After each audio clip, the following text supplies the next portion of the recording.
Bonjour, demain vous partez, vous propose de découvrir deux superbes destinations. La première est en bord de Danube, ce sont trois villes qui se sont rassemblées pour n'en former qu'une, c'est Budapest.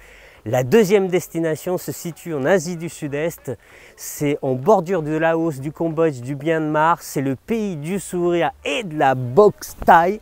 Je vous parle bien sûr de la Thaïlande. On commence tout de suite par la Thaïlande. La Thaïlande, c'est tout d'abord la capitale, Bangkok. C'est une ville grouillante de vie, un vrai chaos organisé. Attention, ça peut être perturbant au début. C'est aussi le nord avec Chiang Mai, Pai, les temples à découvrir, le triangle d'or.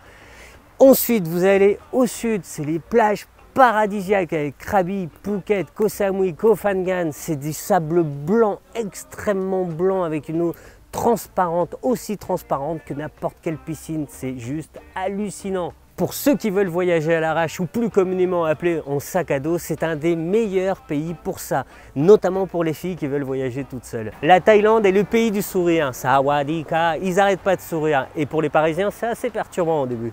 Pour ceux qui veulent faire la fête, et ce n'est absolument pas opposable aux autres façons de voyager, sachez que la Thaïlande, c'est le paradis sur terre pour faire la fête. Vous allez dans le sud, sur l'île de Koh Phangan, c'est des soirées complètement disjonctées avec ce qu'il faut pour manger, du très bon son, des cocktails magiques avec la pleine lune derrière vous, c'est sublime. La gastronomie thaïlandaise est une des meilleures au monde, en tout cas c'est une de celles que je préfère. Vous goûterez des légumes et des fruits que vous ne trouvez pratiquement pas en France, avec des goûts complètement perturbants. Par contre, attention, ça arrache la gueule, hein. Moi j'ai voulu me la raconter, je viens d'Amérique latine, je mange pimenté, je peux vous dire que j'ai souffert.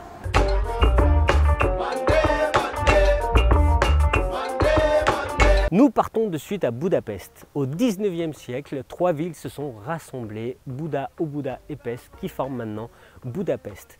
Budapest, c'est 2 heures de vol depuis Paris, c'est le royaume des bains publics et des thermes. Il y a 40 millions de litres par jour qui sont utilisés. C'est aussi une gastronomie en pleine émergence, des vins internationalement connus à déguster. C'est aussi la fête non-stop avec les étudiants qui n'arrêtent pas de faire la fête. Aller à Budapest, c'est aussi s'assurer les plaisirs.